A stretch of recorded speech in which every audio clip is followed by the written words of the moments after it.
नमस्कार। एसटिभी च्याटमा यहाँलाई हार्दिक स्वागत छ। म प्रकाश गिरी। एसटिभी च्याटको आजको अङ्कमा हामी चर्चा गरिन्छौँ नेपाल कम्युनिस्ट पार्टीभित्र अहिले चलिरहेको पत्रयुद्धको सन्दर्भमा।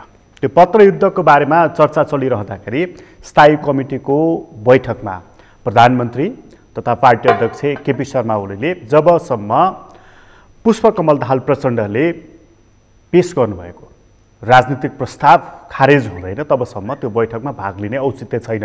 उहाँको त्यो पत्र मार्फत उहाँले जवाफ दिनुभएको छ। अब परेको छ प्रश्न, त्यो राजनीतिक प्रस्ताव खारेज हुन्छ त?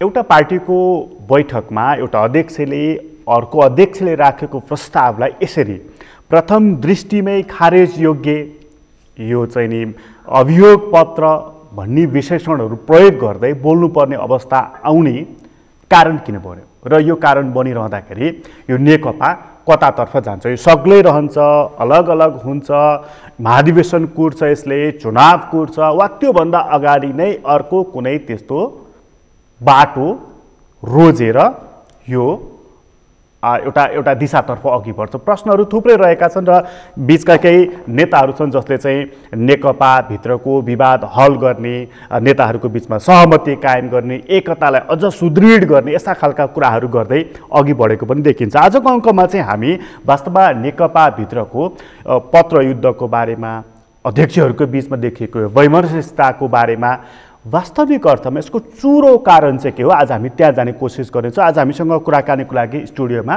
पूर्व मन्त्री, नेपाल कम्युनिस्ट पार्टीको नेता, सांसद गोकुल बास्कोटा हुनुहुन्छ। तपाईँलाई स्वागत छ। धन्यवाद प्रकाशजी।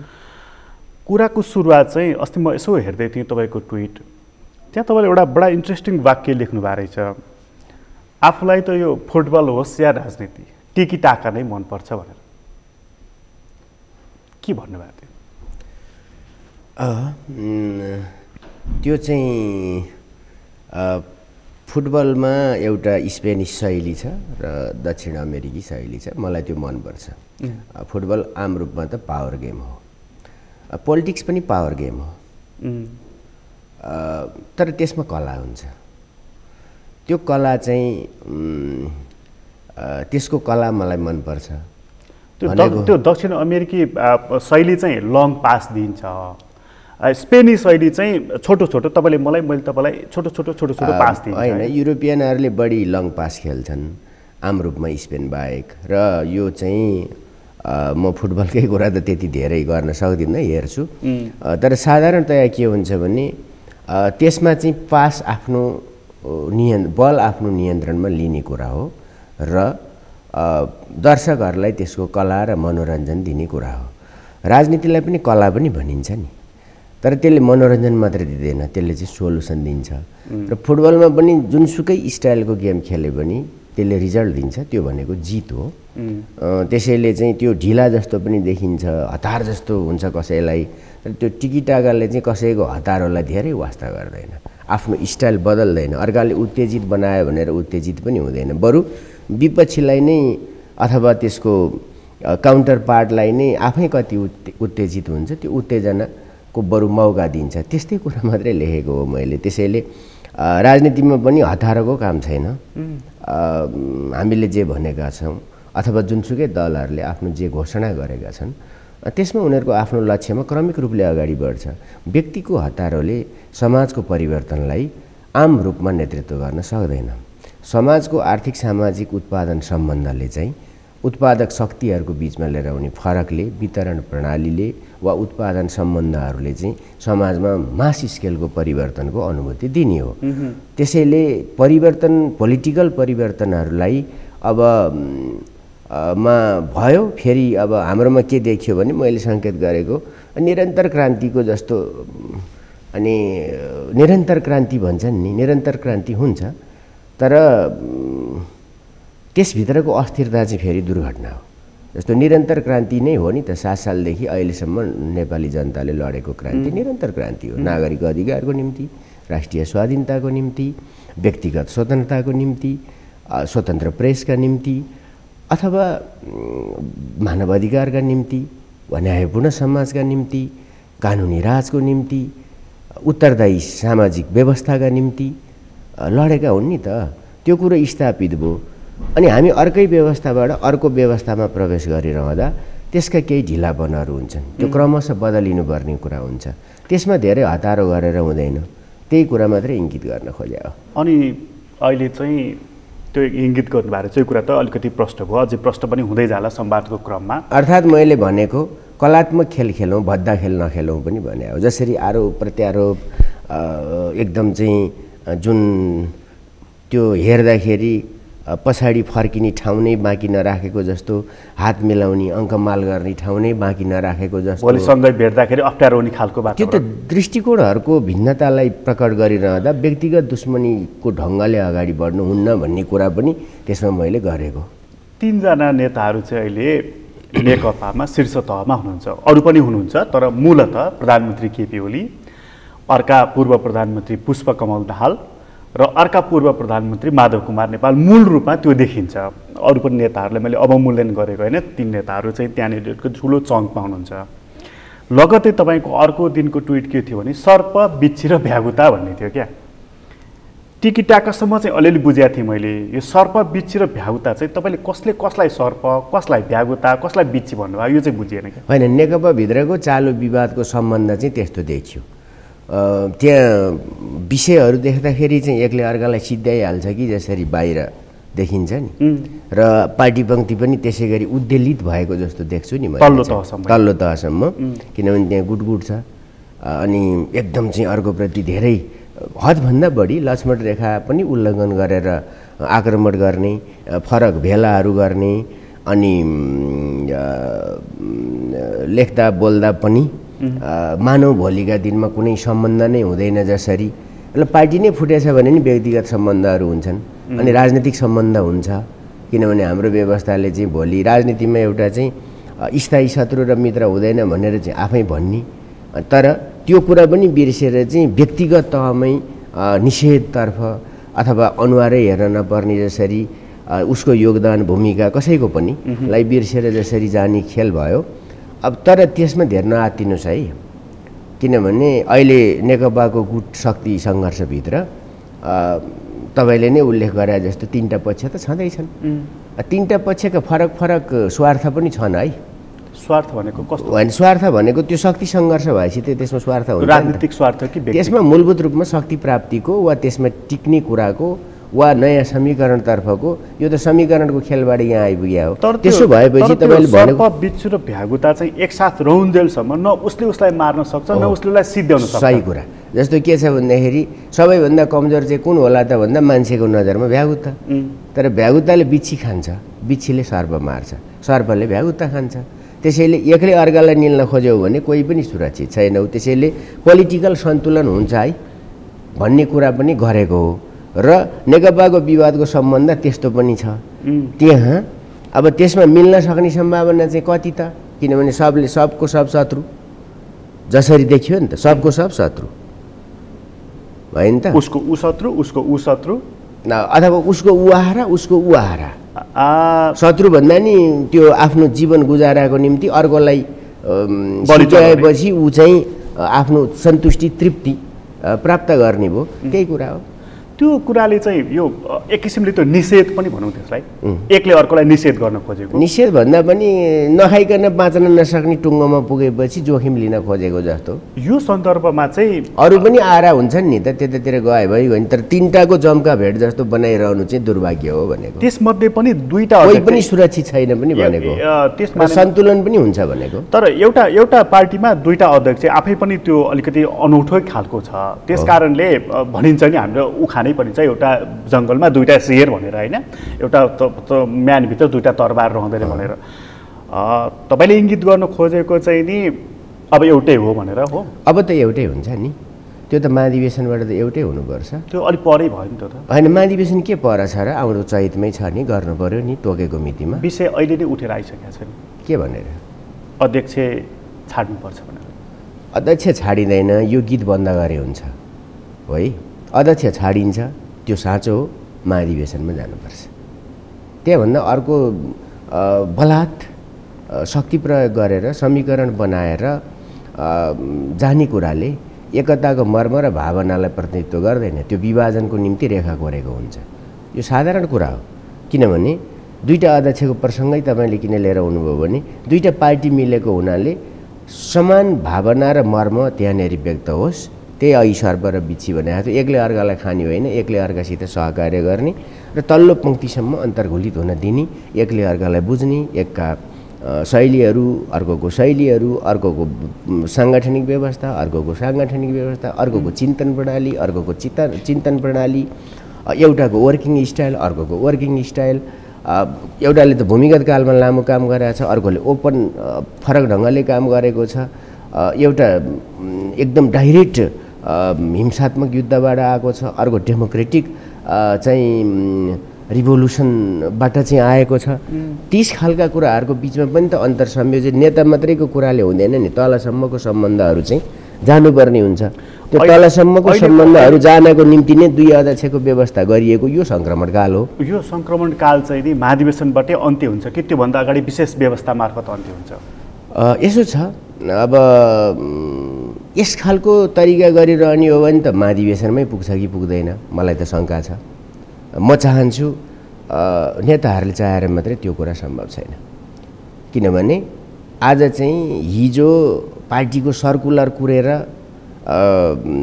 सूचनाहरू थाहा पाउने युग छैन। सञ्चारको रिभोल्युसनले, क्रान्तिले चाहिँ त्यो एउटा विभिन्न तहको व्यक्तिगत सामाजिक सूचनाका अथवा परिस्थितिका अथवा ज्ञानका सीमाहरूलाई व्यापक बढाइदिएको छ नि, किनभने सूचनाको स्रोतहरू धेरै छन्। त्यसै छ, त्यसो भएको हुनाले हरेक व्यक्तिले पनि विश्लेषण गरिरहेको हुन्छ कि नेताहरूलाई लाग्दो हो मैले गरे हो, त्यसमा पूर्णता दिने कुरा, जोड र कोड नमिलेका कुराहरूलाई नेताहरूले सन्तुष्टि गर्छन्, त्यो एउटा चाहिँ आफ्नो दार्शनिक मान्यताको आधारमा।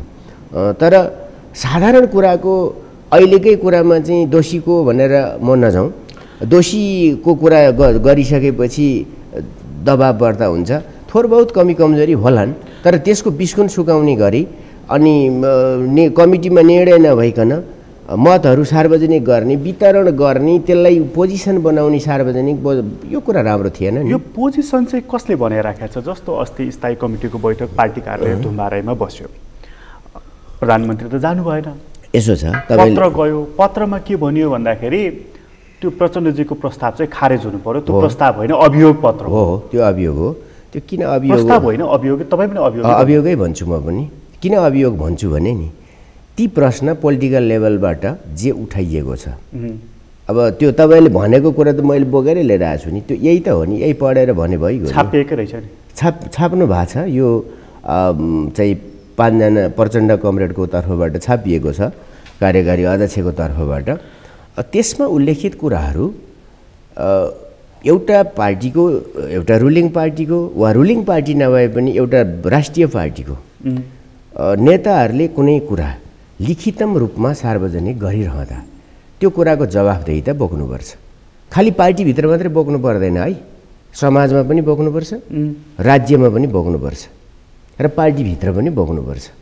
त्यो कुरालाई भुलेर जसरी आइएको छ, ल्याइएको छ, प्रस्तुत गरिएको छ, ती चिजहरू सही थिएनन्। त्यसले गर्दा प्रधानमन्त्रीले त त्यसको जवाफ मात्रै दिएर त्यो खारेज योग्य छ भने हो, प्रधानमन्त्रीले अभियोग लगाएको होइन नि,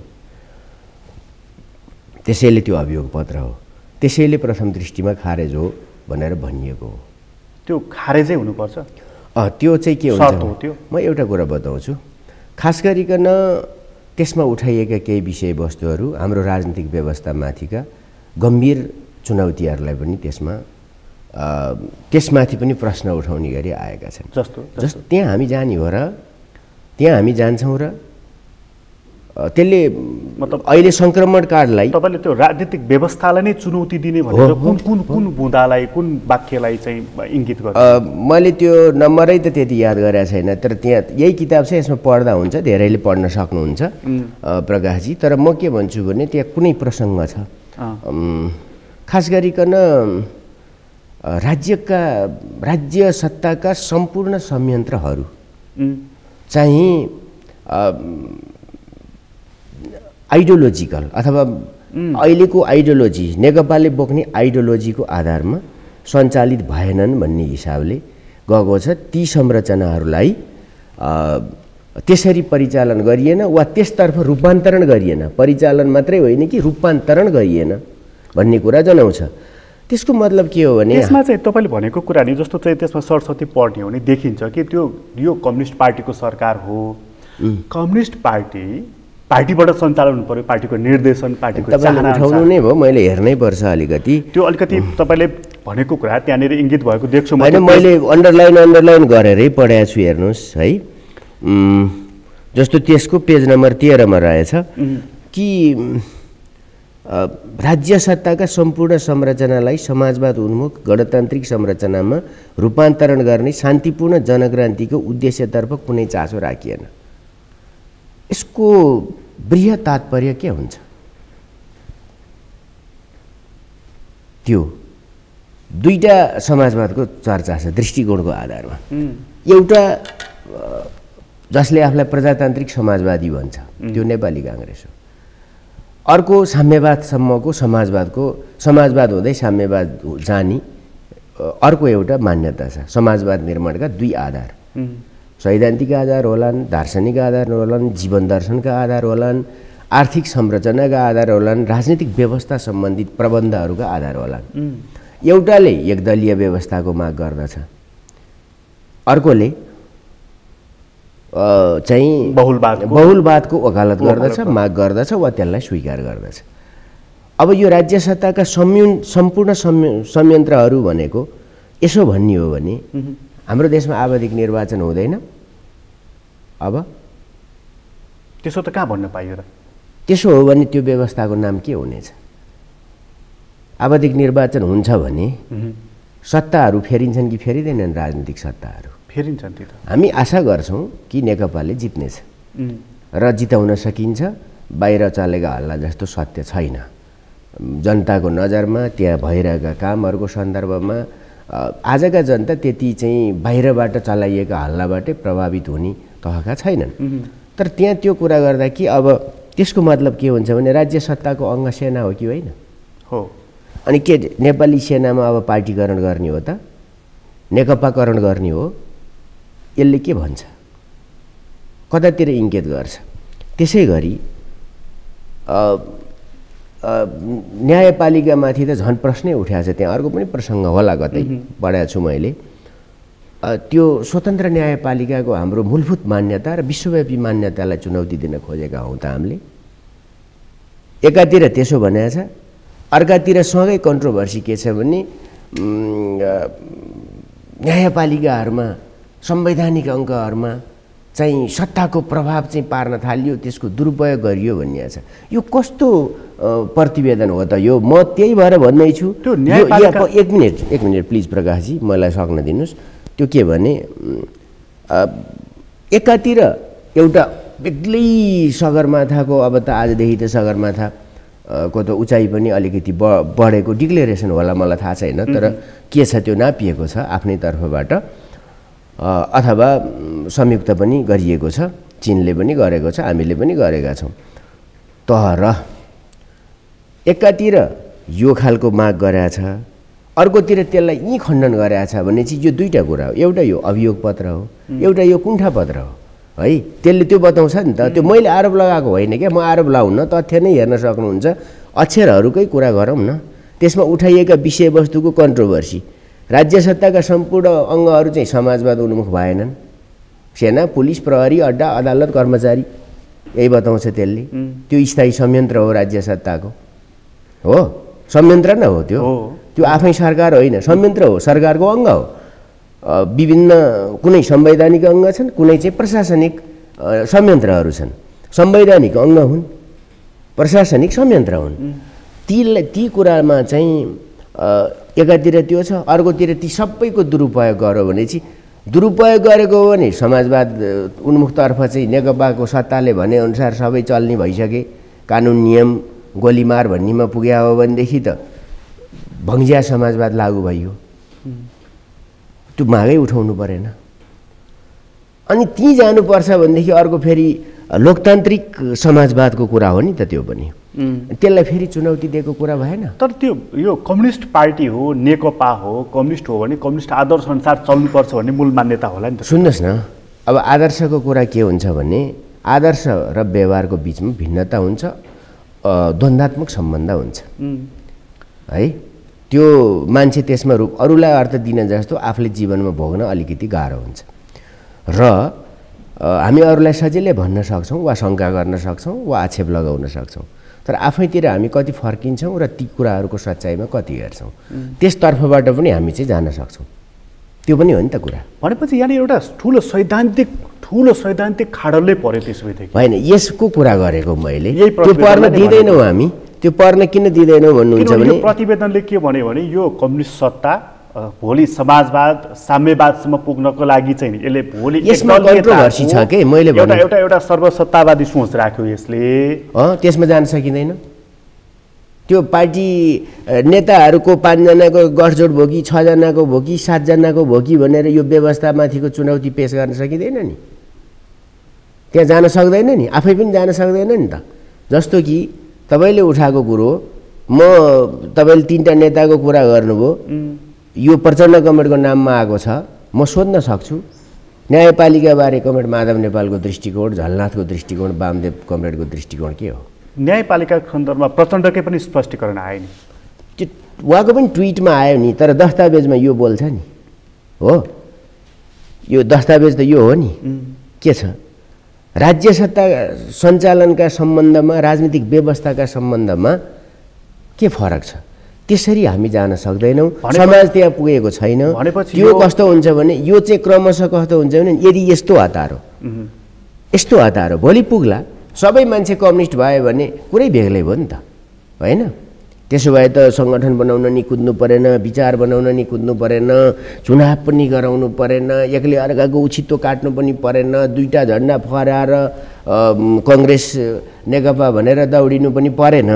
हो, यो त कुरै सक्यो नि त। समाज त्यहाँ पुगे बेला बेग्लै कुरा हो, तर त्यो एउटा आदर्श हो क्या है। त्यो आजको जीवन होइन नि। आजको यथार्थ जीवन के हो भने आज कम्पिटिटिभ र प्रधानमन्त्रीले भन्ने गरेको त कम्प्रिहेन्सिभ डेमोक्रेसी, परिपूर्ण लोकतन्त्रतर्फ जान्छौँ भन्ने उहाँको कुरा छ।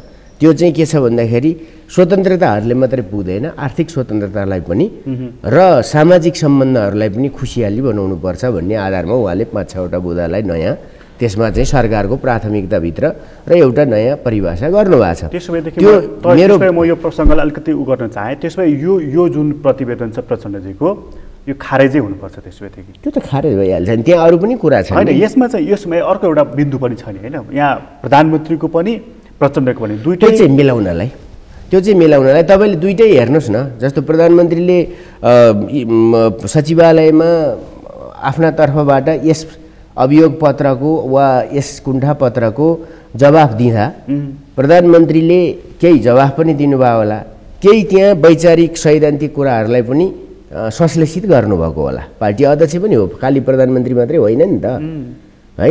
उहाँहरूको त्यो विवाद के देखिन्छ भने पार्टी चलेन, अनि पार्टीमा केपी ओली चाहिँ हुनुहुन्न। यो अचम्मको कुरा छ कि प्रधानमन्त्री छुट्टै पार्टीबाट, अनि वा पार्टीसित साइनो सम्बन्ध नभएको कुनै हामी जस्तो जुनियर वा मान्छे चाहिँ एउटा साधारण सांसद चाहिँ प्रधानमन्त्री बन्यो, अनि पार्टी चाहिँ अर्कै टापुको रूपमा थियो, त्यो सुप्रिमो थियो, अनि सुप्रिमोको आदेश चाहिँ त्यताबाट मानेन भन्ने अर्थमा जान खोजेको कि प्रधानमन्त्री र पार्टी अध्यक्ष पनि हो, र त्यो पार्टी अध्यक्ष चाहिँ आम निर्वाचनमा आफ्ना एजेन्डाहरू जनताको बिचमा लगेर त्यसलाई अनुमोदन गराएर आएको पार्टीको प्रधानमन्त्री पनि हो। त्यो कुरा पनि विभेद नगरेर अब त्यो भ्यागुताको धार्नी पुर्याउने जस्तो 5 र 6 गरेर नि, यो भ्यागुते धार्नीमा नेकपा छैन है, नेकपा छैन, कुनै पनि दल छैन। किनभने नागरिक सुप्रिमेसी, संविधानको सुप्रिमेसी, नागरिक सुप्रिमेसी, सोभरेन्टी नागरिकमा निहित, त्यो चुनावद्वारा अभिव्यक्त हुने र शासन प्रणाली, राजनीतिक प्रणाली, संवैधानिक प्रणाली, न्यायिक प्रणाली चाहिँ हाम्रो संविधान बमोजिम चल्ने, अर्थात् संविधानको सर्वोच्चता भएको देशमा यस खालको हल्ला मचाउने भनेको त्यो काहीँ पनि नपुग्ने, रिँगिरहने, पोलिटिकल मजाक दिइराख्ने खालको कुरा मात्रै हुन्छ है, मैले त्यो भन्छु। तर प्रधानमन्त्री अनुमोदित हो, पार्टीको अध्यक्ष पनि हो, उहाँहरू त्यसै कारण के भनिदिनुहुन्छ भने पार्टी पनि उहाँले चलाउन सक्नु भएन, सरकार त कुरै भएन। यसो छ नि, सरकार केमा चलेन। गत सालको केन्द्रीय कमिटीको बैठकले प्रस्तावहरू पास गरेका छ, त्यो त्यही केन्द्रीय कमिटी हो र जुन प्रतिवेदन प्रचण्डले लेख्नु भएको हो पार्टीका तर्फबाट केपी ओलीको समर्थनमा लेख्नु भएको हो, अर्को अध्यक्षको समर्थनमा, त्यो खारेज भयो। त्यो दृष्टिकोण र अहिले पेश गरिएका कुरा खत्तम भए। सरकारले के काम गर्नुपर्ने, के गर्न सकेन, सरकारले दिनदिनै चटक गर्दै हिँड्नुपर्ने कि पोपुलरिजमको भोकले बौलाएर सक्ने नसक्ने जम्मै कुरा गर्नुपर्ने कि आएका चुनौतीहरूलाई क्रमशः राज्यको आर्थिक क्षमता, सामाजिक क्षमता, सामाजिक सम्बन्धहरूलाई समेत विचार गरेर जानुपर्ने। यहाँ छन् त्यस्ता कुराहरू, वैदेशिक सम्बन्ध। एउटा वाक्य त्यहाँ परेको छ नि, दलाल पुँजीवाद भन्दै उहाँले चाहिँ त्यसलाई संरक्षण पक्षपोषण गरेको वाक्यांश पनि प्रयोग गर्नुभएको छ। यही प्रतिवेदन नेपाली जनताको अन्तर्विरोध दलाल पुँजीवाद र साम्राज्यवादसित छ, त्यो हामी मान्छौँ। यसको तात्पर्य के होइन भने आज हामी निजी पुँजी, राष्ट्रिय पुँजी, राष्ट्रिय उत्पादन, माग र आपूर्तिलाई चाहिँ राष्ट्रिय उत्पादनद्वारा, जस्तो भन्छ नि, म धेरै अर्थशास्त्रको विद्यार्थी होइन, तर आयात प्रतिस्थापन केबाट हुन्छ? धेरैले सजिलो उत्तर दिन्छन् नेपालको आयात प्रतिस्थापन गर्ने विषय के हो? धेरैले भन्छन् त्यसो भए निर्यात प्रवर्धन, रिभर्स। र त्योभन्दा भिन्न दृश्य म देख्छु। नेपालले कति विश्व बजारमा आपूर्ति गर्न सक्छ र निर्यात प्रवर्धन। नेपालले त यो गर्न सक्छ कि हामी खाद्यान्नमा आत्मनिर्भर बन्यौँ भने, हामीले सबै जनतालाई छानामुनी लिएर आयौँ भने, हामीले सबै जनतालाई आधारभूत स्वास्थ्य सुविधा उपलब्ध गराउन सक्ने सामर्थ्य राख्यौँ भने, निःशुल्क होइन है, निःशुल्क सक्दैन नेपालले। यस्तो चुनौतीमा महामारीमा गर्छ, निःशुल्क छन् पनि। फेरि यसमा पनि आंशिक मात्रै भयो, आंशिक हुन्छ नि, हो, आंशिक पनि हुन्छ, त्यो सत्य हो क्या। सत्यलाई चाहिँ बेकारमा लोकप्रिय बन्नको निम्ति चाहिँ त्यो भनेर अहिले तपाईँको हेर्दा हेर्दै मलाई चाहिँ भनेर गर्छन् होला। तर म एउटा एकदम प्रश्न राख्छु, बिलिनियरहरूलाई र केही पनि नहुने जनतालाई राज्यले उही दृष्टिले हेर्नुपर्छ भन्ने कुरा चाहिँ कानुनी रूपमा सही हो, तर राज्यको क्षमताले गलत हो। त्यसैले सरकारले व्यवहारिक पनि कुरा लिनुपर्छ नि त। जस्तो कोभिडमा पनि उपचार सबै नागरिकले पाउनुपर्छ, त्यसमा वर्ग हुँदैन, इकोनोमिक क्लासको कुरा गर्न सक्दैन। एउटा गल्ती गरेको नि, त्यो गरिब परिवारको भए त त्यसलाई कसले गरिरहेको छ त भने यो किन दुन्दुबी बजाएको? कसले, जसले आरोप लगाउनु भएको छ उहाँहरूले उपचार खर्च दिइराख्नु भएको छ? कसले गरेछ? सरकारले गरेको छैन। बिचराहरू त पैसा तिर्न नसकेर त्यतिकै 3 दिन भयो म निक्लिन पाइनँ। यस्तो छ कि सुन्नुहोस्, कहीँ एउटा दुईटा त्यस्ता घटनाहरू भए होलान्, त्यसलाई अपवाद मानौँ, तर सरकारको आम पोलिसीभित्र के छ त्यो पनि हेर्नुपर्छ। म तपाईँले उठाएकै कुरामा जाँदैछु, एकै मिनट। तपाईँले उठाएकै कुरा सरकारले सक्दिन भन्यो, प्रदेश सरकारहरूले धडाधड मुख्यमन्त्रीजीहरूले हामी गर्छौँ उपचार भन्दा सक्दिन भन्नाले प्रधानमन्त्रीले भनेको कुरा के हो भने जसले सक्छ उसले आफै गरोस् भनेर अपिल गरे हो। अनि पुरै गरिबीको रेखामुनि रहेका त्यो घोषणा गर न म सक्दिनँ भनेर, त्यो त अरूको के कुरा गर्नुहुन्छ र? बिलिनियर भनेर नाम चिनिएका चौधरी महतोहरूले पनि म सक्दिनँ भनेर भन्यो भने राज्यले गर्छ नि? त्यो चाहिँ गर्दैन र? त्यो त गर्छ, तर उनीहरू त्यसरी भनेका छैनन्। त्यो बेग्लै कुरा। यहाँ सुन्नुहोस्, म यस्तो दिन्छु चाहिँ अहिले जति हाम्रो कति पुगे, कति निको भए, त्यसको दर रेट के छ यता नजाउँ। तपाईँले पोलिटिकल कुरा गर्नुभएको छ, म बताइदिन्छु। नेपालमा मृत्युदर कति छ साउथ एसियाकै तुलना गरौँ। विश्वको 2.5 होइन, साउथ एसियामा अफगानिस्तानको 3% छ, इन्डियाकै 1.5 छ मृत्युदर, तर नेपालको त 0.6 छ नि, 0.6 हो नि। त्यो भन्दाखेरि त धेरै तल छ नि। यसमा कुनै सरकारको केही पनि कुरा रहेन, सरकारको कुनै प्रबन्ध वा सरकारको कुनै पनि त्यसप्रति चाहिँ अर्जेन्सी वा सरकारको कुनै पनि कन्सर्न नरहिकन यो सब चिज तथास्तु पशुपतिनाथ भगवान्ले चाहिँ सबै गरिदिनु भयो भन्ने मात्रै कुरा त ढङ्गले नजाउँ। तपाईँले उठाएको अर्को प्रश्नमा म जान्थेँ। तर यसको जस्तो सरकारले पाएको छैन नि, सरकारको प्रबन्धले यो रोगको रोकथाम भएको छ भन्ने त पाएको छैन। सुन्नुहोस्, त्यो तपाईँहरूलाई त्यस्तो लागेको छ। जसले उपचार पाएका छन् तिनका गएर सोध्नु भएको छ कति निको भए, तिनलाई सोध्नु भएको छ? तिनले उपचार पाएनन्। म पनि कोभिड पीडित हुँ, म मात्रै मेरो फ्यामिली नै भयो। फोन पनि गरेको छ, त्यो त हिजो मन्त्री भएको मान्छे अहिले सांसद भएको मान्छे ऐसा तैसा तपाईँले भनिहाल्नुहुन्छ यही साधारण नागरिक नि जानु न जतिलाई भयो ती सबैलाई सर्वे गर्नु न कसैको पूर्वाग्रह छ भनिदिउँ न त उल्टो किनभने त्यसमा पनि राजनीति गर्नु छ कसैलाई पनि म भन्दिन्न भनेको होइन भने सरकारले सुन्नुहोस् गरेछ सरकारले राम्रो गरेछ यो तथ्यहरूमा कुरा गर्नुपर्छ कि अघि मैले कुरा गरेँ यो दलाल पुँजीवादको कुरा गर्दाखेरि पार्टी भित्र नेपालमा तीन खम्बे अर्थ नेपाल पार्टीमै पनि कुरा उठ्यो यो एति ओम्नी यी को हुन् यिनलाई पक्ष पोषण किन प्रश्न त उठ्यो त त्यहीँ भित्र पनि सुन्नुहोस् न म बताउँछु तपाईँले उठाएको पहिलो प्रश्न सैद्धान्तिक प्रश्न पनि हो हाम्रो संविधानले समाजवाद उन्मुख राजनीतिक व्यवस्थालाई सुदृढीकरण गर्ने हो भने तीन खम्बे अर्थनीति भन्छ तीन खम्बे अर्थनीतिभित्र राष्ट्रिय पुँजीको प्रवर्धन विकास र वृद्धि पनि जरुरी कुरा हुन्छ होला त्यो समाजवादमा जानलाई कि चाहिँ थाङ्ने समाजवादको कुरा गर्नु पर्यो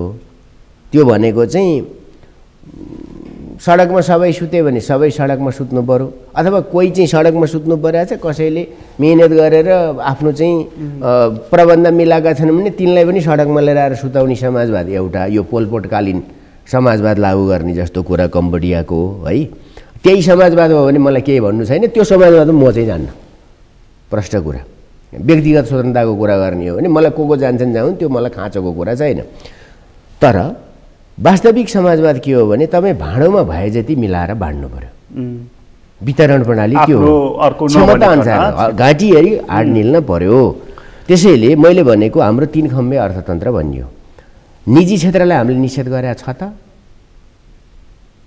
म यो बताउँछु यदि निजी क्षेत्रलाई निषेध गर्ने हो भने तपाईँको टेलिभिजन आज बन्द गर्नुपर्छ नेपाल टेलिभिजन राज्यको छ बन्द गर्नुहोस् तपाईँको निर्मल गुरुङजीलाई भन्नुहोस् किनभने यसले त सरकारको नि विरोध गर्छ नि त गर्छ यसले पार्टीको नि विरोध गरिदिन्छ नि त यसले नेताको नि विरोध गरिदिन्छ नि त मिसनमा विरोध गर्दैन होइन यसले मन्त्रीको पनि विरोध गरिदिन्छ नि त विरोध मान्छेलाई मन पर्दैन नि त सामान्यतया आलोचना मन पर्दैन नि त सामान्यतया तर यसले गर्छ तर यसले रोजगारी पनि दिएको होला यसले अर्थतन्त्रलाई आफ्नो तहको आफ्नो स्केलको वर्षमा 20, 50, 60, 1 अर्ब कतिको हुन्छ करोड 1 अर्बको कारोबार गरे होला सयौँलाई रोजगारी दिएको होला मनोरञ्जन दिएको होला अथवा ज्ञान बाँडिरहेको होला वा सूचना सम्प्रेषित गरिरहेको होला अथवा नागरिकलाई अवेरनेस गरिरहेको होला एउटा चलायमान सोसाइटीको काम त गरे होला नि त त्यसैले निजीलाई हामीले निषेध गरेको होइन वैधानिक रूपमा लगानी गरेर काम गरेर सबै कुरा गरेर उसले जति पनि कमाउन सक्छ भन्ने हाम्रो मान्यता हो एउटा त्यो हो दोस्रो निजी क्षेत्रले मात्रै नेपालको सम्पूर्ण कुरा गर्न सक्दैन त्यसैले पुँजीवादी मान्यता नवउदारवादी पुँजीवादी मान्यता नवउदारवादको मान्यता के हो भने सबै कुरा बजारले निर्धारण गर्दछ सक्ने बाँच्छ नसक्ने मर्छ त्यो एउटा मान्यता हो यहाँ चाहिँ हामीले के भन्यौँ भन्दाखेरि होइन सबै कुरा बजारले होइन त्यसो गर्ने हो भने निमुखाहरू तलका मान्छेहरू आर्थिक अवस्था कमजोर भएका मान्छेहरू त्यसरी जान्छन् खतम हुन्छन् सिद्धिन्छन् उनको समाजमा ठाउँ हुँदैन त्यहाँ एउटा असन्तुष्टि पैदा हुन्छ त्यो एउटा विभेदकारी शासन प्रणाली सुरुवात गरिया हुन्छ त्यसैले हामीले के भन्यौँ भन्दाखेरि होइन जहाँ निजी क्षेत्रले हात हाल्न सक्दैन वा त्यसमा सेवा दिन सक्दैन त्यहाँ चाहिँ राज्यको लगानी हुनुपर्दछ राज्यले त्यो काम गर्नुपर्दछ त्यसै गरी हामीले अर्को भनेका छौँ निजी भन्नाले सङ्गठित पुँजीवादको पनि राष्ट्रिय पुँजीवादको पनि कुरा गरेका छौँ राष्ट्रिय अर्थतन्त्र निर्माणको औद्योगिक अर्थतन्त्र कुनै पनि प्रकारको कृषिको स्वास्थ्यको जेसुकैको होस् त्यो हुन सक्दछ त्यसै गरी शिक्षाकै पनि छ नि त अब उहाँहरू भन्नुहुन्छ त्यसो भए सबै विद्यालयहरू प्राइभेट सेक्टर बन्द गरिदिने हो भने 40 लाख विद्यार्थी छन् के हुन्छ एउटा भयावहतर्फ जाने कुरा अर्को त्यस हिसाबले मात्रै हुँदैन अर्को हामीले के भनेका छौँ भने सानो सानो पुँजी पनि सहकारीहरूले गर्न सक्दछन् र सहकारी क्षेत्र अर्थात् कम्युनिटी नै अर्थतन्त्र निर्माणमा उत्पादनमा रूपान्तरणमा सक्रिय हुनुपर्छ भनेर हामीले त्यसलाई पनि आधार बनाएका छौँ तर अब तपाईँले भनेका के नाम लिनुभयो तपाईँले म एउटा कुरा बताउँछु के भन्नुभयो तपाईँले यो यति ओम्नी अहिले त चल्तीमै छ त यी सबै नामहरूको बारेमा त प्रश्न त यसो गरौँ न ती सबै नेताहरू कोही प्रधानमन्त्री कोही उपप्रधानमन्त्री हुनुभएको छ उहाँहरूका पाला यो देशमा कुनै ठ्याक्कपट्टा चलेन उहाँहरूका पाला जे जति काम भए ती सबै कुरामा भ्रष्टाचार भए वा मुलुकको नियम कानुन अथवा आर्थिक प्रबन्धहरू जे छन् त्यसभित्र रह्यो कि रहेन त्यो कुरा गरौँ। भ्रष्टाचार उनीहरूले चलाउँदाखेरि पनि भए होइन म एउटा कुरो भ्रष्टाचार हाम्रो समाजको वा राज्य प्रणालीभित्र निर्मूल भएको अवस्था होइन।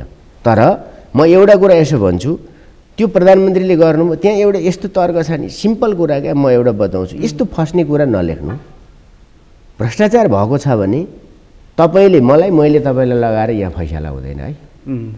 त्यो फैसला कहाँ हुन्छ भन्दाखेरि त्यसलाई नियन्त्रण गर्ने दण्डित गर्ने दायरामा लिएर आउने हाम्रा अरू संरचनाहरू छन् नि त संवैधानिक वा प्रशासनिक संरचनाहरू छन् नि वा न्यायिक संरचनाहरू छन् नि। तर यसमा लेखेको चाहिँ नि तिनलाई प्रधानमन्त्रीको संरक्षण रह्यो भन्ने रह्यो क्या। अब यसो गरौँ त्यही भएर यसलाई कुण्ठापत्र भनेको त्यही भएर यसलाई आरोपपत्र भनेको यहाँ म बताउँछु। यही खालको प्रतिवेदन त तपाईँको चाहिँ ट्रान्सपरेन्सी इन्टरनेसनलले पनि दियो। यसो गरौँ न ट्रान्सपरेन्सी इन्टरनेसनल हाम्रो यहाँको कुटिल राजनीतिमा यसो गरौँ न अब बताउँ ट्रान्सपरेन्सी इन्टरनेसनलको नेपालको प्रमुख को हुन्? उहाँले के भन्नु सुन्नु म बताइदिन्छु नि। उहाँ नेपाली कङ्ग्रेसको स्याङ्जाबाट महासमितिको सदस्य पूर्व सचिव। हाम्रो देशमा यही ढोक छ आफू पदमा बस्दा त्यो कुरा केही पनि नदेख्ने। म एउटा कुरा बताइदिन्छु ल यसमा तपाईँको अघिल्लो प्रश्नमा आएर त्यसैले यति ओम्नी वा जेसुकै हुन् यो कहाँ जानु पर्यो भने अदालतले निरूपण गर्ला वा अख्तियारले निरूपण गर्ला वा भ्रष्टाचार निवारणसँग सम्बन्धित वा नियन्त्रणसँग सम्बन्धित त्यस्ता संरचनाहरूमा उठ्नुपर्ने वा त्यहाँ चाहिँ छानबिन भएर त्यसबाट निरूपण हुनुपर्ने विषय हुन्। शङ्का लागेर आरोप लगाउँदै हिँड्ने कुरा पुष्टि भएन भने के गर्नुहुन्छ? ल मान्नुहोस् म एउटा कुरा बताउँछु यत्रा नेताहरूले त्यो आरोप लगाइरहँदा वाइड बडीको कुरा वाइड बडी कुन बेलामा चाहिँ खरिद प्रक्रियाको चाहिँ टुङ्गो लागेर खरिद भयो सम्झौता भयो निकासा भयो त्यो प्रारम्भिक निकासाहरू कहिले भए? तथ्यले भन्छ शेरबहादुर देउवा नेतृत्वको सरकार र त्यसमा नेकपा माओवादी पनि त सँगै थियो तत्कालीन। त्यसो भए यो कुरा प्रचण्डतिर फर्काइदिउँ तपाईँ त्यसमा संलग्न हुनुहुन्छ भएको भए भनेर। त संसदमा पनि छानबिन समिति के अरे संसदीय समितिहरूले पनि छानबिन गर्छन् नि त। हाम्रो त तिहा छ नि वाइड बडीको यो होला। जस्तो अर्को म बताइदिन्छु यति प्रकरण भन्नुभएको छ यतिले यो देशमा व्यवसाय गर्न पाउँदैन भने ब्यान्ड गरिदिनु पर्यो। ककलले पाउने हो तिनलाई चाहिँ त्यहाँ comrade Prachanda comrade Madhav Nepal comrade Jhalanath comrade Bamdev कमरेडले लाइसेन्स दिनु पर्यो तिमीहरूले मात्रै गर्न पाउँछ। एउटा ओपन प्रक्रियामा आएर कसैले व्यवसाय गर्ने कुरा राज्यको कानुनभित्र मिचेको छ भने कारबाही हुनुपर्छ। संसदले ऐन बनाएको छ नेपाल ट्रस्टसँग सम्बन्धित कुरामा समय छँदै उसलाई फेरि थप गर्नुपर्ने। सुन्नुहोस् कानुन बाँकी नै छ त बाबा। सुन्नुहोस् म एउटा कुरा बताउँछु समय छँदै छ भयो भएन थप भयो भने पनि तपाईँले यो घर लिजमा लिनुभएको छ लिजमा लिनुभयो जमिन लिजमा लिनुभयो तपाईँले यत्रो बिल्डिङ बनाउनु भयो 30 वर्षलाई। अब तपाईँले अर्को संरचना बनाउन यहाँ अझ एक्सटेन्सन गर्नु पर्यो तपाईँलाई भने स्वाभाविक रूपमा तपाईँले थप माग गर्नुहुन्छ नि। समय तपाईँको काम त्यो भाडा उठाउने हो नि त्यो भाडा चाहिँ समय सापेक्ष बनाउनु पर्यो। एउटा कुरा बताइदिन्छु है मैले पढेको थिएँ यो दरबार मार्गको जग्गा यतिले लिएको विषयमा बवाल उठ्यो। अनि 14 आना जग्गा उसले लिएको छ क्यारे 30 वर्षलाई 1 अर्ब 39 करोड पैसा उसले चाहिँ तिर्ने हो। भवन आफूले बनाउने हो त्यति पैसा पनि सरकारलाई उसले तिर्ने हो। 14 आना जग्गाको 14 आना जग्गा किनेरै आउँछ नि त 1 अर्ब 39 करोडमा आउँदैन? ल भन्नुहोस् 14 आना जग्गा आउँछ कि आउँदैन? त्यहाँ नआउला मलाई थाहा छैन। महँगै छ है त महँगै भए पनि 14 आना जग्गा कति त 1 आना जग्गाको 10 करोड त पर्न गयो नि त। 10 करोडभन्दा बढी होला त 1 आना जग्गाको 14 आना जग्गाको 1 अर्ब 40 करोड भनेपछि त 10 करोड त पर्न गयो होइन? उसले त्यति त आनाको 10 करोडको दरले त उसले किन्या होइन लिजमा लिएको हो नि। त्यो जग्गा नेपाल सरकारको हुन्छ त्यो भवन संरचना नेपाल सरकारको हुन्छ। त्यसैले यस्तो कुरा जुन कुरा पोलिटिकल तहमा डिबेट गरेर टुङ्गो लाग्दैन ती कुराको निम्ति हाम्रा 3टा ठाउँ छन् अख्तियार छ संसदीय समिति छन् र न्यायालय छ। यो ठाउँमा जानु पर्यो नि। त्यसैले म यस्ता कुराहरूलाई के भन्छु भने राज्य आकर्षित हुने कुरा राज्यको प्रणालीहरू सक्रिय बनाउनु पर्ने कुरामा व्यक्तिगत आरोप प्रत्यारोपमा उफ्रिने हुँदा कसलाई दिनुपर्ने भन्ने नि त त्यसको जवाफ दिनु पर्यो नि त। भनेको यो केवल विशुद्ध एकदम पूर्वाग्रही आरोप यो कुराले उहाँहरू टिक्नुहुन्न बजारमा पनि। सुन्नुहोस्, तर म एउटा कुरा बताउँछु नि त, सोध्न सक्छन् नि भोलि, ल पुष्टि भयो त भयो, भएन भने ती संस्थाहरूमाथि गरिएको बदनामीको जवाफदेही त्यहाँ लिनु पर्दैन। यो आरोप उहाँहरूले मात्रै लाउनु भएको छ। नेपालको व्यवस्था बाबुराम भट्टराईले पनि त लाउनु भयो नि त्यत्रो 9 अरबको आरोप हेर्नु त। सुन्नुहोस् न, बाबुराम भट्टराईजीले पेश गरे भइहाल्यो नि त प्रस्ताव तोकेर। एउटा कुरा मान्नुहोस्, यो कानुनी राज हो, यो संविधानको सर्वोच्चता हो। त्यो कानुनी दायराभित्र आउने कुरामा कसैले नि उन्मुक्ति माग्दैन नि। त्यस्ता आरोप लगाउने हो भनेदेखि त के अरे अख्तियारमै मुद्दा छ त, त्यो क्यान्टोनमेन्ट छानबिनको छैन र छ नि छ। त्यसो हो भनेदेखि त्यो कुराहरू कहाँ गए त? यसरी जाने प्रक्रियामा अघि बढाउँदा जाँदा भयो। मैले भने त्यो प्रक्रिया उल्टाइरहँदा त्यो देशको शान्ति प्रक्रियामाथि आउने प्रश्नहरू पनि कति होला नि। हामीले त आरोप लगाएको होइन, त्यो मैले त आरोप लगाएको छैन। नेकपाको अध्यक्षको मुद्दा हो, यो चाहिँ नि पूर्व प्रधानमन्त्रीको मुद्दा हो, त्यो गर्दाखेरि तपाईँले भने जस्तो शान्ति प्रक्रियासँग जोडिएको विषय हो भने त्यसलाई अलिकति चाहिँ नि मलाई त्यो थाहा छैन, मलाई मतलब छैन। मतलब भन्नाले अरूले गरे अनि त्यता नि आरोप लगाइदिउँ भन्ने कुरा होइन, मेरो एउटा साधारण चुनौती हो। यो कुरा चाहिँ त्यहाँ रहिरहे गर्नुभन्दा उहाँहरूले खुर्क हालेको मुद्दा अख्तियारमा हाल्ने हो कि यो मुद्दा चाहिँ अख्तियारमा हाल्ने, अदालतमा हाल्ने, संसदमा छलफलको विषय बनाउने बनाए भयो नि त। त्यहीँ आउँछ तथ्य सत्य, त्यो कुरा गरे भइहाल्यो नि त।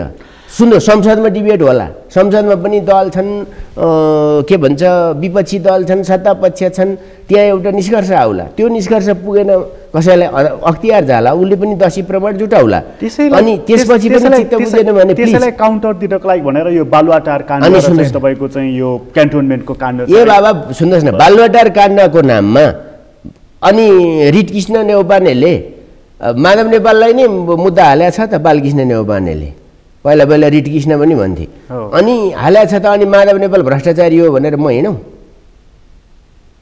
त? मुद्दा हालेको छ भने छानबिन होस् नि त, त्यसले निरूपण गरोस्।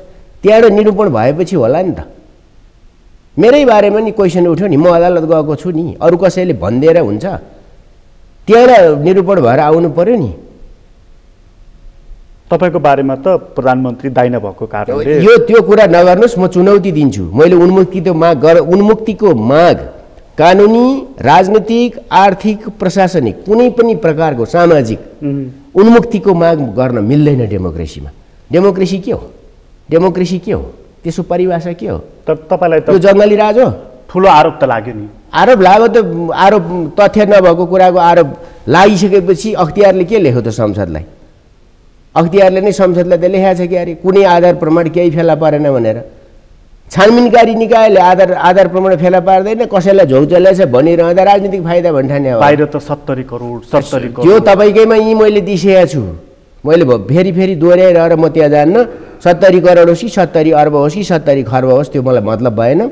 म उन्मुक्तिको माग गर्दिनँ र न्यायिक निरूपण हुने ठाउँहरूबाट, प्रशासनिक निरूपण हुने ठाउँबाट, संवैधानिक निरूपणहरू हुनुपर्ने ठाउँबाट आउने चिजलाई स्वीकारेर जानुपर्छ। त्यो तागत, त्यो हैसियत, त्यो दृष्टिकोण मात्रै होइन, त्यो जीवन पद्धति बनाउन म तयार छु नि। त्यसैले म माथि यो भएको नाताले यसमा चाहिँ अलिकति प्रिभिलेजकै मिलेको छैन, मतलब छैन। त्यसो थियो भने मलाई मुद्दै पर्दैन थियो होला नि त,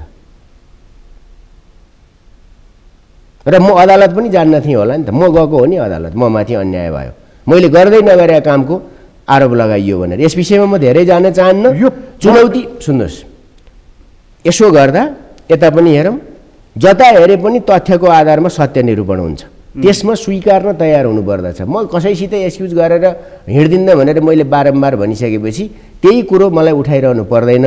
यदि लोकप्रियता नाप्नु छ भने त्यो चुनावले फैसला हुन्छ, फन्डाले हुँदैन। बुझ्नुभयो? चुनावमा पनि यी कुराले प्रभाव पार्छ नि त। होइन पारोस् नि त, म त्यहाँ सामना गरेर आउला नि त। माधव नेपालको चुनावमा चाहिँ त्यो दाम चढाएको तस्बिर राख्दा कत्रो प्रभाव पर्यो? सुन्नुहोस् न, त्यो कुरा म भन्दिनँ, त्यो पुरानो कुरा हो। त्यो खण्डमा उहाँले किन गर्नुभयो त्यो थाहा छैन, म मेरो हकमा बोल्न सक्छु हो।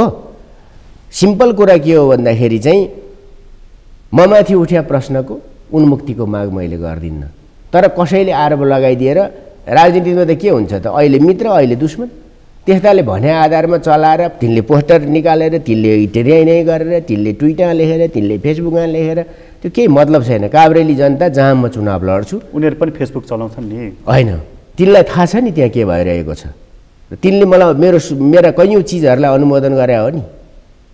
आज पो तपाईँ पावरको नजिक हुनुहुन्छ पावर सुन्नुहोस् पावरमा नगएर दिन त त्यो टक्क हाम्रो प्रवृत्ति होइन र नेपालीको। सुन्नुहोस् त्यहाँ छैन नेपाली समाज आज नेपाली समाज जिउ हजुरीमा छैन आज प्रश्न उठाउने ठाउँमा छ आज जवाफ माग्ने ठाउँमा छ है।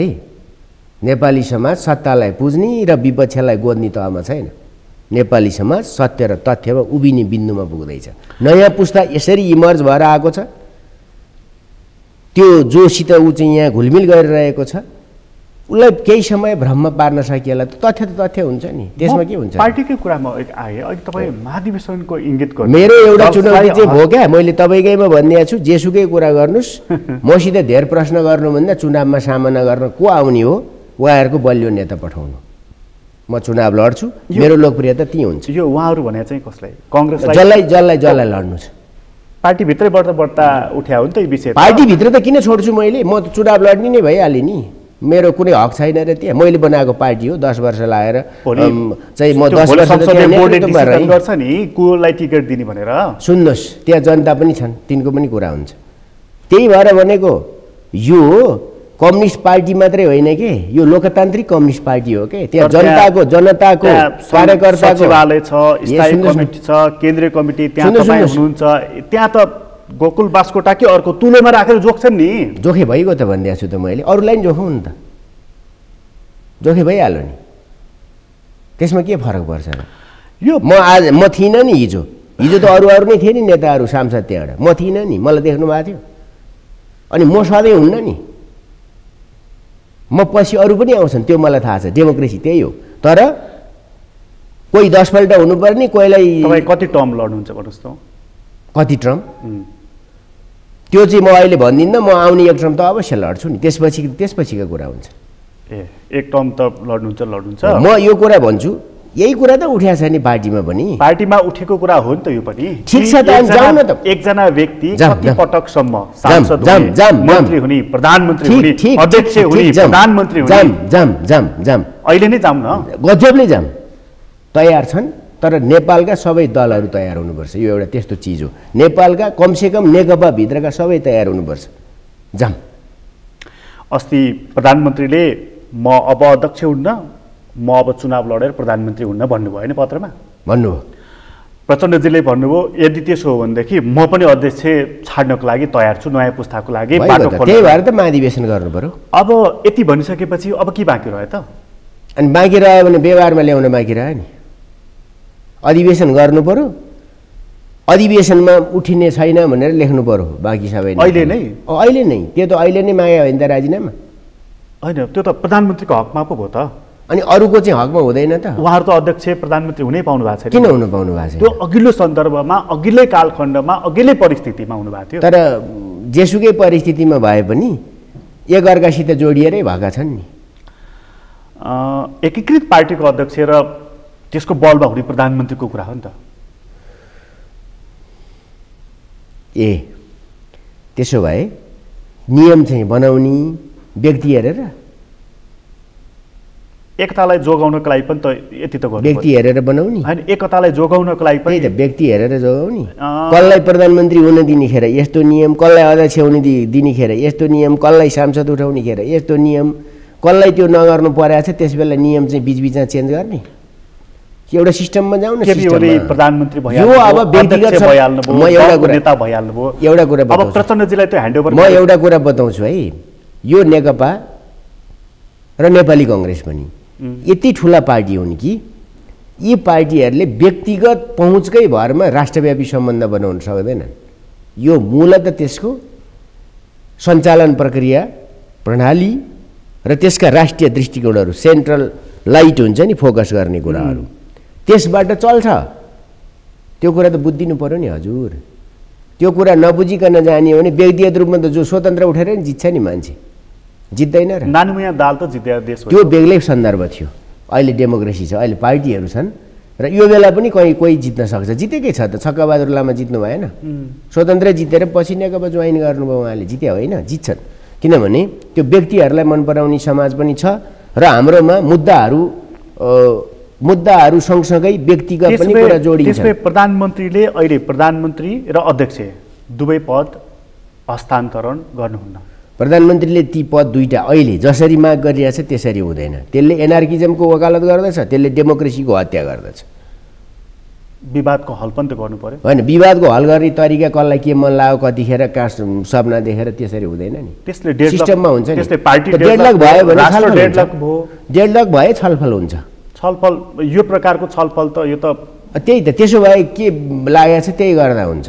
तर प्रश्न के हुन्छ भने तपाईँ उहाँहरूलाई के लागेको रहेछ भने प्रधानमन्त्री एउटा मिसनमा हुनुहुन्छ, त्यो नेकपा एमाले भने दर्ता गरेर राखेको छ, अवस्था यस्तो सिर्जना गर्ने कि फेरि जबज लिने र नेकपा एमाले भनेर सूर्य चिन्ह लिएर हिँड्ने, उहाँ त्यो लाइनमा हुनुहुन्छ, अध्यादेश आउँदैछ भनेर विचारहरूको छलफल हुन्छ।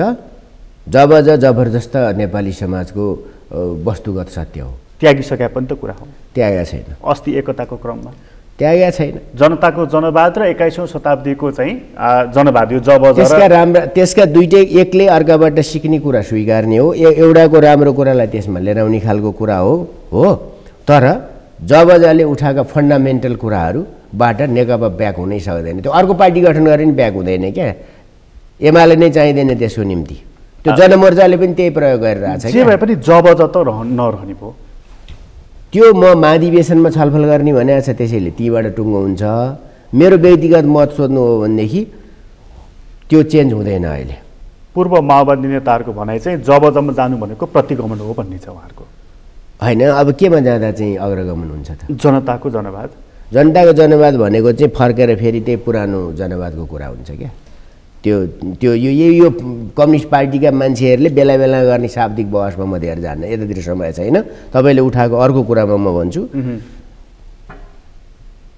प्रधानमन्त्रीले तपाईँले भन्नुभयो दुईटै पदबाट यसरी राजीनामा दिन मिल्दैन, यो जबरजस्तीको व्यवस्था होइन, खुरुक्क चैता महाधिवेशन गरौँ। तर नेताहरू महाधिवेशन हुन सक्दैन भनेर हिँड्नु भएको छ। कुन भूतले लखेटो, किन हुन नसक्ने?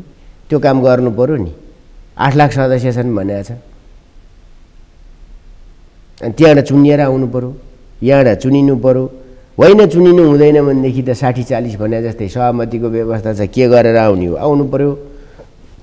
त्यसबाट नयाँ नेतृत्व, तपाईँले भने जस्तै केही नयाँ राजनीतिक विश्लेषणहरू वा नयाँ कुनै सैद्धान्तिक वैचारिक कुराहरूमा छलफल गर्नु पर्यो भने त्यहाँ जानु पर्यो नि। त्यहाँ नजानी विषय अहिले सुन्नुहोस्, अधिवेशनबाट आएको नेतृत्व अधिवेशनको टर्म पुरा नहुँदै खण्डित गरेर अगाडि बढ्ने भनेको कुरा, त्यसका निम्ति गरिएको तयारीको कुरा, जसरी पनि हटाउने भनेर भन्ने कुरा है। र यसमा पनि त्यो कुरा कहीँ छ, त्यो एउटा चाहिँ त्योतर्फ जान खोजेको जस्तो देखिन्छ। त्यो चाहिँ एकदमै अप्ठ्यारो ढङ्गले चाहिँ यहाँ प्रेजेन्ट भएको छ। यो जस्तो अहिले विषय जुन स्थायी कमिटीमा पुगेको छ नि, त्यहाँ स्थायी कमिटीमा सहमति भए एउटा विषय, नभए त बहुमत प्रयोग गर्न सक्छ नि त्यसले। सुन्नुहोस्, अहिले बहुमत प्रयोग गर्न सक्दैन, त्यो भ्रम हो, त्यो 100% भ्रम हो। यो अन्तरिम व्यवस्था भएकोले त्यही भन्नुहोस्, त्यही कुरा हो। तर विषय टुङ्गो नलाग्दा बहुमत अल्पमत त हामीसँग चलेको प्रचलन नै हो नि, व्यवस्था त्यही हो त। यो सङ्क्रमणकाल केलाई भनिन्छ? तर अनि त्यसको अवधि हुन्छ। त्यसो भए सुन्नुहोस्, एउटा कुरा, फौजदारी अभियोग लगाउन सक्ने व्यवस्था संविधानमा नभएर द्वन्द्वकालका बेला आरोप लागेका मान्छेहरूलाई चाहिँ पक्राउ नगरे हो, त्यहाँ कानुनी व्यवस्था थिएन। कानुनी व्यवस्थालाई त हामीले थाती राख्यौँ भने यो राजनीतिक बहसको, राजनीतिक एकता हो। यो पूर्व एमाले र पूर्व माओवादीको राजनीतिक एकता हो। यसको साङ्गठनिक एकतामा बदल्नका निम्ति संवेदनशील अङ्गहरू छन् है अहिले, त्यसलाई धेरै चलाइयो भनेदेखि त्यो चाहिँ एकदमै सङ्क्रमण छिटो हुनसक्छ र त्यो कोल्याप्स हुनसक्छ भनेर गरिएका प्रबन्धलाई टेकेर जाने हो भने है, यो उपिया र भ्यागुताको खोजीमा मात्रै जाने हो भने यसले दुर्घटना बाहेक केही निम्त्याउँदैन। कसलाई त्यता जानु छ, मलाई जानु छैन, म कसैलाई आरोपित गर्दिन्न। अधिवेशन नगर्ने, अध्यक्ष हटाउनुपर्छ भन्ने कुरा त्यो कुन क्रान्तिकारी माग हो? कुन वैधानिक र विधि र पद्धतिको कुरा हो त्यो? विधि र पद्धतिको वकालत गर्ने, तोकिएको अधिवेशन नगर्ने, नेतृत्व चाहिँ छोड भनेर जबरजस्ती खोज्ने त्यो हुन्छ? त्यसले के दुर्घटना गराउँछ? त्यही बाटोमा गए त कसले रोक्न सक्छ त? यो दुर्घटनाकै बाटोतर्फ गइराखेको छ नेकपा के यो अझ सम्हालिने पोइन्टमा चाहिँ छ? यो सम्हालिन्छ हेर्नुहोस् है। अब सम्हालिँदैनन् भने सबैलाई थाहा छ कि प्रधानमन्त्री हुनलाई प्रधानमन्त्री हटाउने। त्यसो भए 4वटा चुनौती यो सरकारले सामना गरेर आयो। यो पृष्ठभूमि त्यहाँबाट छ। अहिलेको अर्थतन्त्रको कुरा के कुरा काम भएन भन्ने कुरा, धरारा ठडियानी देख्न नपर्ने, रानी पोखरी बन्यानी देख्न नपर्ने हो, यही भन्नुहुन्छ तपाईँहरू। अनि काम चाहिँ केमा गरेन त? त्यसो भए क्रमिक रूपमा जो भयो नि। अनि के चाहिँ गर्नु पर्यो त नयाँ कुरा अहिले? ल भन्नुहोस् त, यतिको बलियो सरकार के चाहिँ गर्नु पर्यो त्यो चाहिँ तपाईँ बताउनु न। थिति बसाल्नु प्रणालीहरू बसाउनु, कानुनहरू आएका छन् नि त, छैनन्? सरकारले अहिले नै जादु गरोस् भनेर कसैले भनेको हो? भनेको छैन भने त्यति कुराको हेक्का राख्नु पर्यो कि एकहोरो रटान गरेर केही पनि गरेन। 396वटा हस्पिटल बनाउने कुराको सुरुवात गरौँ नि, त्यो नयाँ काम होइन। कति त पहिल्यै शिलान्यास भइसकेका रहेछन्। सुन्नुहोस् न, दोहोऱ्याएर तेर्याएर हो यस्तै कुरा हुन्छ। सकारात्मक काम गरे त्यसलाई नकारात्मक वालला मचाएर विस्थापित गर्ने, अनि केही पनि गरेन भन्ने कुरा भनेको के हो भन्दाखेरि यो चाहिँ धमिलो पानीमा माछा मार्ने कुरा हो। त्यसरी हामी जान सक्दैनौँ। त्यसैलाई भनेको मैले बहुत लोकप्रियतावादी वाल्लाको पछि मिडिया पनि कुदेको छ, आम मान्छे पनि कुदेको छ। अब मैले एउटा कुरा बताइदिन्छु, त्यो के भन्ने मलाई सक्न दिनुहोस्। 1, नाकाबन्दी सामना गर्यो, भूकम्प सामना गर्यो, त्यसका छापहरू अघिल्ला खण्ड होइनन्। तपाईँले निरन्तरताको कुरा उठाउँदा त्यहाँबाट आउँदै गयो। अहिले कोभिडको सामना गरेन? अनि त्यो गरिरहेको छ भनेपछि को भए के चमत्कार हुन्थ्यो? एउटा कुरा त्यो अधैर्यताको पखेटा धेर्न उचालौँ र चरी नाङ्गाई बनाएर नहिँडौँ। अहिले छरेका बिस्कुन भोलि सबै फिर्ता उठाउनु पर्ने होला, दिनभरि लगाएर गर्नुपर्ने होला, गरिरहन नसकिने होला, अर्कोले बाजी मार्ला। र अहिले जसरी प्रधानमन्त्रीलाई अपदस्थ गर्ने कुरा गरिएको छ, यो मातृकाले बिपीसित गरेको कुरा जस्तो, यो चाहिँ विभिन्न कालखण्डमा देखिएका नेपालका राजनीतिका कुराहरू जस्तो नहोस् र नरहे बास नबजे बाँसुरीको बाटोमा जाने हो भने मलाई भन्नु केही छैन है। त्यस हिसाबले जाने हो भने, यदि अर्को बाटोबाट जाने हो भनेदेखि नमिलाइकन सुख छैन। नयाँ पुस्तालाई हस्तान्तरण गर्ने कुरा स्वाभाविक छ, जायज छ, त्यसको पनि विधि र प्रक्रियाद्वारा नै हुन्छ है। त्यो कुरा हो। र उहाँहरूले यो गरेर पार्टी नै फुट्यो भने को प्रधानमन्त्री हुन्छ त यार? होला नि त। हामी अहिले प्रधानमन्त्री हुनु पर्यो, पार्टी अध्यक्ष हुनु पर्यो। फुटिया पार्टीको अध्यक्ष हुनु छ भने त मेरो भन्नु छैन, शुभकामना। फुटिया पार्टीले विभाजनले शक्ति आर्जन हुन्छ भन्ने एकदमै काम नलाग्ने थ्योरीको पछि लाग्ने हो भने त मेरो त भन्नु केही छैन। फुटाउँदै चाहिँ प्रधानमन्त्री हुनुहुन्छ भन्ने छ क्या? जसले यस्ता नौटङ्की गरिराख्नु भएको छ उहाँहरूले के गर्नुभएको छ? यही विषयमा छलफल गरौँ न, 2टा प्रतिवेदन राखेर। तपाईँलाई मेरो सुझाव छ, कम्तीमा यी 2टै प्रतिवेदन ट्याली गरेर देखाइदिनु जनतालाई। यति नम्बरमा यसो भन्छ, यति नम्बरमा यसो भन्छ। सम्पूर्ण कुरालाई चुनौती दिएर आउने अवैधानिक बाटो लिने, बाहिर बसेर महाधिवेशनपछि बाहिर गुटबन्दी गरेको छ, प्रधानमन्त्रीले गुटबन्दी गर्यो भनेको छ, मिल्छ? महाधिवेशनपछि प्रचण्डजीलाई अध्यक्ष भनेर अहिले सुरु गर्न सकिँदैन? त्यो सकिँदैन।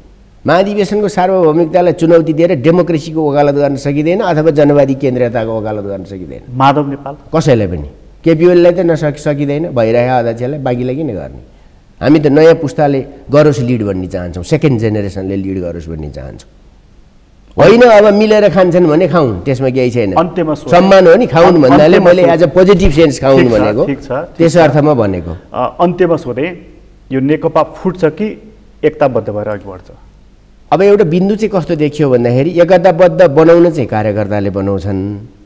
उहाँहरूलाई लागेको छ हरेक मान्छे मेरो गोठालो हो, हिजोदेखि मेरो पिँजडाभित्र छ, मैले जसरी गोपी कृष्ण कहु भन्नु त्यसै गरी भन्छ भन्ने उहाँहरूलाई लागेको छ। आजका कार्यकर्ता त्यहाँ छैनन् र कार्यकर्ताको हस्तक्षेप र सेन्ट्रल कमिटीको हस्तक्षेप वा सेकेन्ड जेनेरेसनका नेताहरूको हस्तक्षेपले यसलाई राम्रो दिशातर्फ नै लैजान्छ भन्ने म अपेक्षा गर्छु। दुर्घटना भयो भने त त्यो दुर्घटना त सामना गर्ने हो नि, त्यसमा कुरै नमिलिसकेपछि सामना गर्ने हो। गालामा हात लाएर रोएर बस्ने कुरा भयो। त्यो त एउटा लामो यात्रा तय हुन्छ, सबैको गरौँ लामो यात्रा। मैले भनेको छु लामो यात्राको निम्ति मान्छे तयार हुन्छ, स्वतन्त्रताको निम्ति, आफ्नो खुसियालीको निम्ति। असहमत कुरा बोकाएर जबरजस्ती हिँड्न त सकिँदैन, सहमतिका बिन्दुहरू खोजेर जानुपर्दछ। त्यसैले जनतालाई विभाजन चाहिएको छैन, कार्यकर्तालाई विभाजन चाहिएको छैन। सत्ता लिप्सा र को निम्ति चाहिँ वैध अवैध तरिका उठाएर जसरी प्रक्रियाहरूलाई अगाडि लिएर आएको छ, अविश्वास राख्छु, ऐसा गर्छु तैसा गर्छु, यो सबै कुरा गर्ने कुरा चाहिँ के हो भने यो नाङ्लो ठटाएर हात्ती तर्साउने काम गर्नु हुँदैन। कार्यकर्ताले नै दण्डित गरिदिन्छन्, जनताले त्यसपछि। हस्, तपाईँलाई धेरै धेरै धन्यवाद। हस्, धन्यवाद प्रकाशजी। आदरणीय दर्शकबिन, तपाईँलाई पनि धन्यवाद। आज हामीले कुराकानी गऱ्यौँ पूर्व मन्त्री गोकुल बास्कोटासँग। उहाँसँगको कुराकानी अहिलेलाई यति नै। एसटिभी च्याटबाट म प्रकाश गिरीलाई बिदा दिनुहोस्। सबैमाथि टेलिभिजन हेर्दै गर्नुहोला।